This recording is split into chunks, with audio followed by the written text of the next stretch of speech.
Elle l'aimait plus que tout. Depuis des mois, elle rêvait de lui, imaginant chaque regard, chaque sourire, chaque mot qu'il pourrait lui dire. Son nom, c'était Elias. Populaire, charismatique, toujours entouré de monde. Le genre de garçon que tout le monde remarque. Et elle, c'était Lina. Discrète, douce, simple. Pas du genre à se faire remarquer. Mais dans ses yeux, Elias voyait une sincérité rare. Du moins, c'est ce qu'elle croyait. Le jour où il s'est intéressé à elle, Lina n'y a pas cru. Il lui parlait avec douceur, l'appelait « ma petite étoile », lui écrivait des messages pleins d'attention. Il la faisait rire, la rassurait, lui donnait l'impression d'être spéciale. Petit à petit, elle est tombée amoureuse. Un amour pur, naïf, total. Et puis un soir, tout a basculé. Elias l'avait invitée à une fête chez un ami. Il voulait lui présenter tout le monde, disait-il. Lina, nerveuse mais heureuse, s'était préparée pendant des heures. Elle voulait être belle pour lui. Quand elle est entrée dans la maison, tout le monde la regardait. Au début, elle croyait que c'était par curiosité. Mais quand Elias est monté sur une table, un téléphone à la main, elle a compris que quelque chose n'allait pas. Il afficha sur un grand écran tous leurs messages privés. Des photos, des déclarations, des mots d'amour. Et tout le monde se mit à rire. Elle sentit son cœur se briser. Elias, celui qu'elle aimait, la regardait avec un sourire cruel. « Tu pensais vraiment qu'un mec comme moi pouvait sortir avec une fille comme toi ?» Les rires éclatèrent. Les regards se firent lourds. Et Lina, tremblante, quitta la pièce en courant, les larmes brouillant sa vue. Ce soir-là, quelque chose en elle s'est éteint. Pendant des jours, elle resta enfermée chez elle. Plus un mot, plus un message. Même ses parents ne savaient plus comment la réconforter. Elle avait honte, mal, et surtout, elle se sentait trahie par le monde entier. Mais dans le silence de sa chambre, une idée naquit. Une petite voix murmurait « Un jour, tu leur montreras. Un jour, tu leur feras regretter. » Lina décida de disparaître. Elle quitta la ville sans prévenir personne. Elle s'inscrivit à des cours, chercha du travail, apprit de nouvelles compétences. Elle lut, étudia, s'entoura de personnes positives. Elle transforma sa douleur en énergie.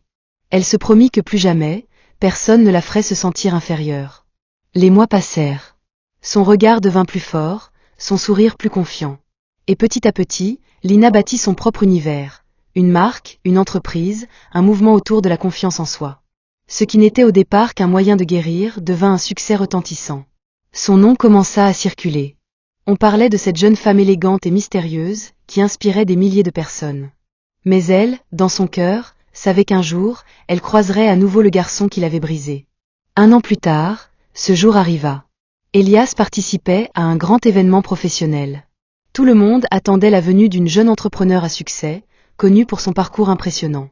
Quand Lina entra dans la salle, les conversations s'arrêtèrent. Elle portait une robe simple mais majestueuse, son regard droit, assuré. Elias la reconnut immédiatement. Son sourire s'effaça. Il resta figé. Elle s'approcha, le regard fixe. « Bonsoir Elias. Heureuse de te revoir. » Ce soir-là, c'est elle qui menait la soirée. C'est elle que tout le monde admirait. Elias, lui, ne savait plus où se mettre. Il voyait dans ses yeux qu'elle n'était plus la même. Quand vint son discours, Lina monta sur scène et prit la parole devant toute la salle. Sa voix tremblait légèrement, mais chaque mot vibrait d'une puissance immense. « Il y a 1 an, dit-elle, une jeune fille a été humiliée. On s'est moqué d'elle parce qu'elle croyait à l'amour. On a brisé sa confiance, sa dignité. Mais elle n'a pas cherché à se venger. Elle a décidé de se relever, de grandir, de se reconstruire. Cette fille, c'était moi. » Un silence total tomba dans la salle. Puis des applaudissements éclatèrent. Lina regarda Elias, droit dans les yeux. Et à cet instant, c'est lui qui ressentit la honte. Quelques jours plus tard, Elias lui écrivit un message.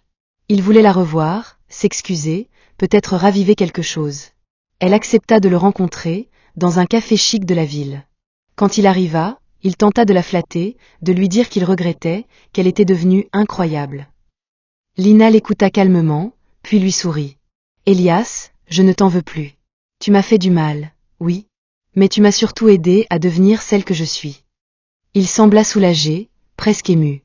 Mais elle ajouta doucement. « Tu vois ce café ? C'est le mien.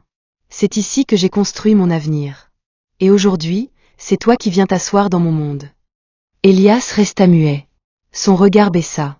Elle se leva, posa une main sur son épaule, et dit calmement. On ne se moque jamais d'une personne qui croit en l'amour. Parce qu'un cœur blessé peut devenir plus fort qu'un empire. Puis elle partit, la tête haute, laissant derrière elle le garçon qui, autrefois, riait de sa douleur. Et toi qui écoutes cette histoire, retiens bien une chose, le meilleur moyen de se venger, c'est de réussir. Ne rends pas la haine par la haine. Transforme ta blessure en énergie. Parce que tôt ou tard, ceux qui t'ont fait souffrir verront ton éclat, et comprendront qu'ils ont perdu bien plus que toi. Si cette histoire t'a touché, abonne-toi à Écho d'Histoire, pour ne rater aucun de ces récits qui rappellent que la vie finit toujours par rendre justice. Ici, chaque émotion, chaque larme, chaque victoire, laisse une trace. Et toi, tu as sûrement aussi ton histoire à raconter.